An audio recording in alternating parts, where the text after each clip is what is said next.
Dating 101. Did you know that just as there are personality types, there are dating types? That's right. There are many.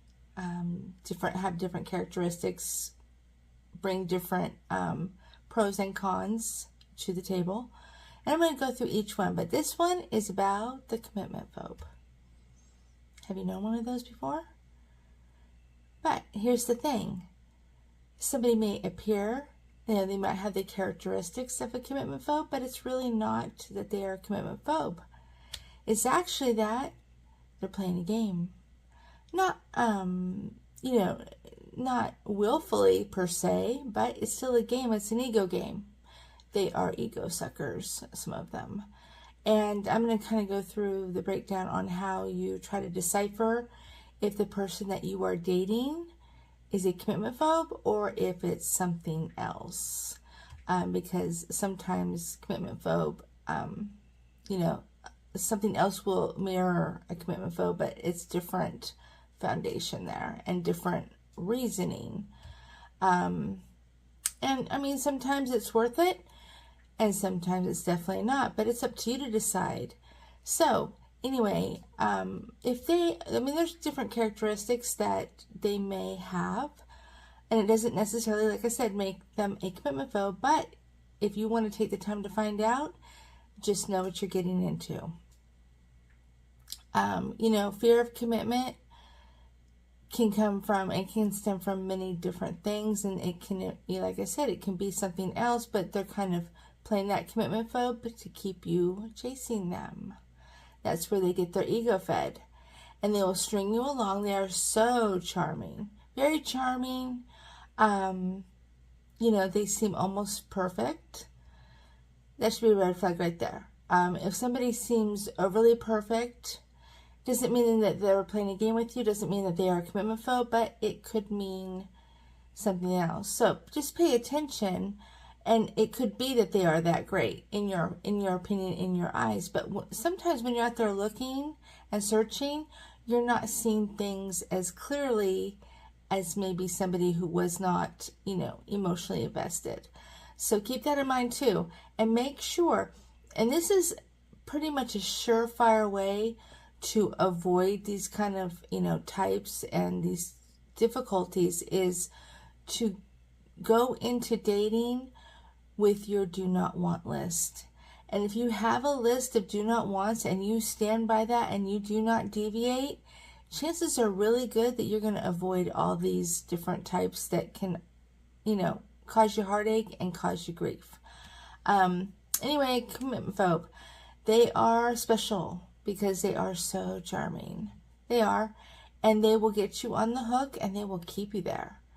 And you won't know if you're coming or going, and pretty soon you will start second guessing yourself, like, why am I doing this? But you'll keep doing it because it's that dopamine thing. It's that high that you get when they give you a little bit, they throw you some crumbs and you go chasing after it. They're getting their ego fed and you're getting confused.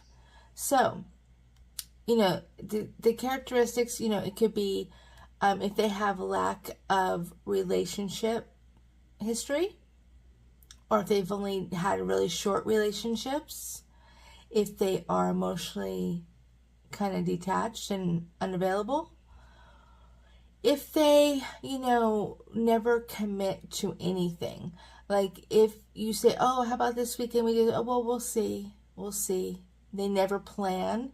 And they do not include you in their long-term plans. Like when they speak about the future and the things that they want to do, you're not included in there. Pay attention to these little subtle cues, because these are hints as to what type of person they are and what type of dater they are.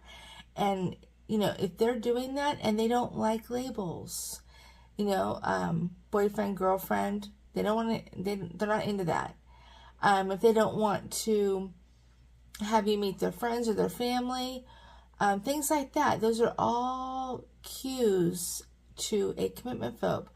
And they may openly state that they are afraid of commitment. They may.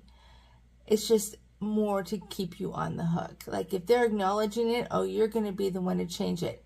And make no mistake, male or female. They're the same. And there's commitment phobes in each. So don't think it's just one, because it's both.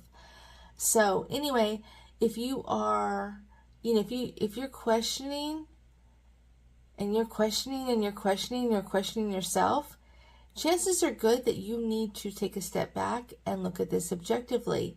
And hopefully, if you don't have your do not want list, you need to create one, and you need to live by that, because that's what's going to keep you away from the things that you don't want. The games and the this and the that. It will keep you more focused on finding what you want by not focusing on what you want, but by keeping what you don't want away, so that you will naturally gravitate towards the things and the people that you have the qualities that you want. Remember that. The do not want list is super important. I preach this all the time. Very important. Because what you want will change over time. But what you don't want, it won't change. That's fundamental. So keep focus on that, and do not deviate ever for anyone. So when you are, there's different dating types. There's different, just like there's different personality types, there's different dating types. But the commitment phobe will keep you on the hook indefinitely. And you're going to think, oh, I'm going to be the person that's going to change them. No, you're not. Sorry for the harsh truth, but that's not going to happen. If they are a true commitment phobe, chances are good that they are going to continue to be a commitment phobe until they fix whatever issue they have that's causing them to be afraid of commitment. It could be a myriad of things. And if you are so into somebody that you think it's worth it, by all means, just know that chances are good that it's not going to end well. That doesn't mean it can't, but it probably won't. And it's up to you. Ultimately, it's up to you. If you want to invest in that situation and in that person, then by all means you should. Just know what you're going to get and know what you are getting. But most, well, I won't say most, a lot of commitment phobes that, they're either self-proclaimed or they have the characteristics, it's that they want their ego fed. And you are going to feed their ego, so they're going to keep you on that line, because you are like their little dopamine trip. That's what's happening. You're feeding their ego, so it makes them feel good. Makes them feel better about themselves, probably because they feel like total crap about themselves and they're too afraid to fix it. So don't get sucked into that. Be careful and be cautious, and make sure you have a do not want list, because it will serve you well. Good luck.